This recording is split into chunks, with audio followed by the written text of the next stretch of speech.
All right, so without further ado, we'll get some, I think we all had plenty of good audio earlier, right? First person I want to bring out here, the writer and director of this movie, Christopher Nolan.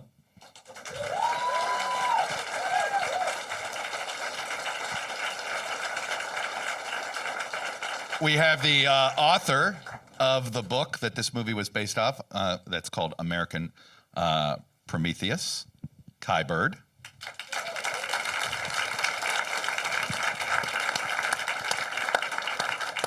One of the honorary chairs of this event, a Nobel Prize winner, and one of the people that taught Christopher physics here from Caltech, Dr. Kip Thorne.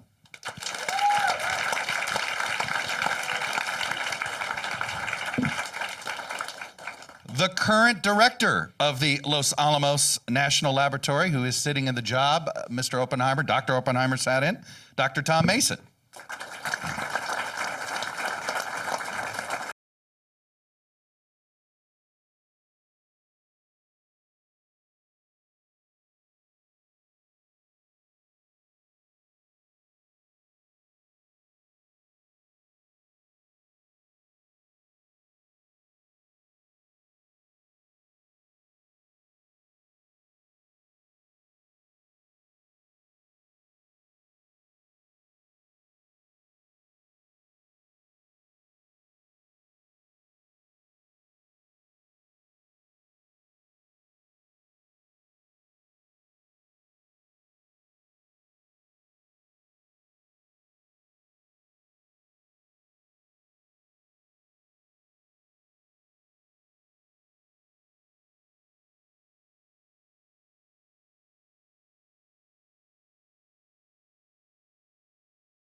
For 25 years, and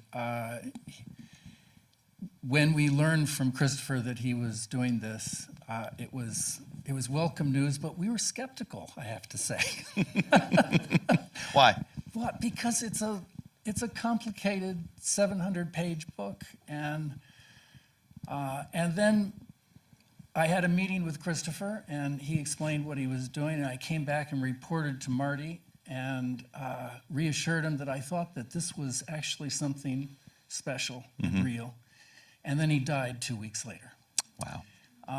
But he would have been just overwhelmed and pleased with what you've done. It's a brilliant artistic creation, and it's faithful to the book.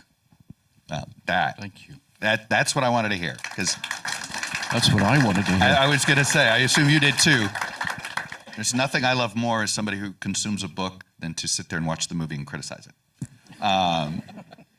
So, Christopher, why did you feel this movie needed to be made? There was a great story. You talked about your own kids, and they were going, oh, why do we have to worry about nuclear weapons anymore? This was before Russia invaded Ukraine. And then your response was, well, this is why I have to make the movie. Yeah, and sadly, with everything that's happening in the world right now, no one's asking that question anymore. But to me, there were two answers to that. One is maybe that's a reason to make the film, but the other is that the story itself, particularly as found in American Prometheus, the story of Robert Oppenheimer's life, and obviously in particular his relationship with the Manhattan Project, but his entire life, involves some of the most dramatic elements I've ever encountered in anybody's story, fictional or real. And so for me, everything really was about wanting to dive into his head, really try and live his experience with him. And in that way, when I talk to everybody, Killian, everybody involved with the film, is, we're trying to keep people in his point of view, and in that way achieve understanding rather than judgment. Mm-hmm. And the hope is that by achieving that and going through the story that way, you sort of leave the film with some unsettling questions and some troubling issues. Right before you probably heard me say, and I said, it's okay. I think if you feel this anxiety, I felt a ton of anxiety after watching the film. And as I shared with you, the same anxiety I go home from work every day with about our current political situation, our current state of our democracy. I felt that after watching this movie, and I assume that's exactly what you want. Yeah, I mean, I think the the idea of addressing this story, firstly, as simple dramatic experience, it's a tricky word to use with a movie to say entertainment. But the thing about cinema, the thing about a dramatic film as opposed to a documentary, is it's about engagement, and it's about trying to give the audience an experience. And my feeling was that the experience of his life, the experience of what these events were, and trying to understand, trying to feel what it must have been like to be in these incredibly paradoxical situations, would lead you to a place where you realize that we have tremendously troubling questions left at the end of it. And the film does not pretend to offer any easy answers. I mean, the reality is, as a filmmaker, I don't have to offer the answers. I just get to ask the most interesting questions. But I do think there's tremendous value in that if it can resonate with the audience, after they've seen it. Tom Mason, you run Los Alamos now. I'm curious, the Los Alamos scenes in the movie, how familiar did it feel? What's there today that would be familiar to us if we showed up there? Well, I actually recognized a few faces in some of the scenes because there was a period in March where a large number of my staff were on vacation working as extras on the film. But, good gig. Los Alamos in northern New Mexico is a very special place. I mean, it's a dramatic place for dramatic events, and I think you saw some of that in the scenery in the film. There's the audience may not be aware of it, but certainly Christopher is. A lot of the buildings that were used, Oppenheimer House is the same Oppenheimer House. Remarkably, although it was sold after the war, it was essentially unchanged. And the woman who owned it passed away a couple of years ago.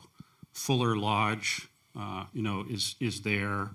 There's actually a Manhattan Project National Historic Park, and so it was for me fascinating to see these historic sites come alive, and come alive in a way where, these are images that I know, I see them every day. And before I was at Los Alamos, I was in Oak Ridge, and the story of the birth of those institutions is really important to all the people who worked there, and that's something that you could really see reflected, both in the scenery and the faces of the people who inhabited the space. Well, it gives the most knowledgeable extras we've ever had. I mean, this scene where Oppenheimer comes in the back of the meeting, and I was saying to the extras, not really thinking about where they were from, if you could all be arguing about, the shift in geopolitical tension, the use of the bomb, is it going to be used against Germany? But now we're talking about Japan. Could you just, start shouting out, whatever? And normally, you're saying to a group, it's sort of rhubarb, murmur, murmur, murmur. And we were hearing the most precise. If you do this, it's going to get. Yeah, and it was very, and some very passionate about it. I mean, they really, really got into it. And the truth is, it was wonderful because it sort of put us all on our toes. Same at the GAC meeting. We had a couple of guys at that table who, they knew a lot about what we were talking about. And, it gave you confidence because you had people there who knew what we were doing, but it kept you on your toes as well. Well, I was just going to say, let's grade him on the science, Kip and Carlo. How's your student here? How did he do with the physics? Kip Thorne? I think he did superbly well, as he always does. I worked with him very closely on Interstellar, and among all the people I've worked with in Hollywood, he understands more science, I think, having learned it by browsing the web, than anybody else except Anne Hathaway.